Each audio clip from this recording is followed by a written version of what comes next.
Piers Morgan and Susanna Reid. Well, good morning, Britain. Just gone 6:30. Welcome to the programme. Oh, we are full of hope. Happy Vaccine Day. Yeah. Should we go to Scrooge straight away and see what he can do to ruin it? SAGE, the Government Scientific Committee, sits on the government's vaccine task force, was talking to Sarah Montague on The World at One yesterday, just after the news broke. And you mentioned Elise's reaction and how that might have been replicated around the world. So here is Sir John Bell asking what appeared to be a very simple question. And look at Sarah Montague's reaction. Yes, yes, yeah, yes. The Daily Star, I think, got the front page of the day here. Yes, yes, yes. Because Pfizer, which is behind one of the companies behind the vaccine, along with BioNTech, also produces Viagra. So it all comes together. Can we get the Meg Ryan clip, guys, from when Harry met Sally? Yes. Because that... Yes. Oh, live. All right, Susanna. I'm very excited about the prospect of a vaccine. Dr. Hillary, I know we have... There'll be people queuing up to give you the jab as well. Yeah. Hug for man. Don't think you can say that anymore. Sorry. One small jab for people. For people. People. For people. For persons. Yeah, and we'll have to revisit the humans. man landing on the moon, won't we? Because that was one small step for persons. Work out, Mr. Brown. Thank you. She's also very frisky today. Well, I think everybody's happy this morning. Also getting an amazing I'll have reaction. what she's having with the vaccine. Amazing reaction also to that ballerina clip. Really has touched people. I think we may play that again later in the programme because it really was something really special. Yeah. Well, good morning, Britain. As we said, Boris Johnson will meet pharmaceutical companies.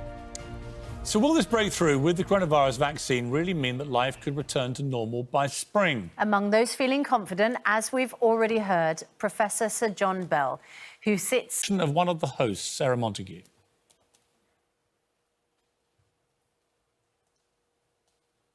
Do we have it? Oh, no.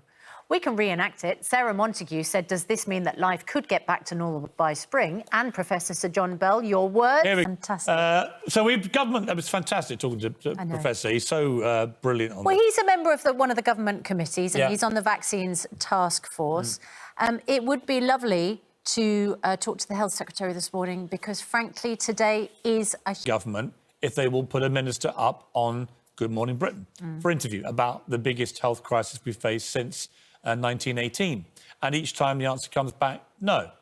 No, we don't have anybody from the government who will talk to your viewers and inform them about the health crisis. And, well, I have a view. I think they're a bunch of gutless little weasels. I'm sure you have a similar view now, Good Morning Britain viewers. It doesn't harm us. Our ratings have gone ever higher without the government ministers. In fact, one thing that worries me about getting them back is they may have a devastating effect on our viewership because most of them are so clueless. But you know what? They have a democratic duty to talk to this programme as they do to talk to every programme. And it is really scandalous that we're approaching 200 days of the entire government boycotting. And if you care about democracy, you should be as incensed about this as we are. And frankly, if they can't cope with a fiery, passionate interrogation about this kind of story, this kind of crisis, why would we trust them to run the country? Because that's one of the problems. They can't even cope with an interview. They can't even cope with people like me raising our voices. They run and hide. Government, if I can cope with Piers Morgan raising his voice, and I do it pretty much every morning, you can cope with it. It's honestly, it's pathetic. It's a dereliction of your democratic duty. Pathetic. I find it extraordinary that on a day when you can talk about good news, we have the tooting bugler this morning coming over the brow of the hill. We have the light of the train coming around the bend. But we want to know who's going to get on that train. Well, we know where the Health Secretary is because we're actually very near him right now. Let's go to our... OK, good. Well, there we go. So I don't think he really broke the boycott. He probably didn't even know who he was talking to. Just talked to some random bloke on the street called Nick. Just wanted to talk to him about the vaccine. But anyway, good live TV. Let's get the news, travel and weather where you are. See you in a moment. Lots more ahead. It's a good day. It's a good day, everybody. Finally, we can give you some positive news which has real substance to it. It is Good Morning Britain.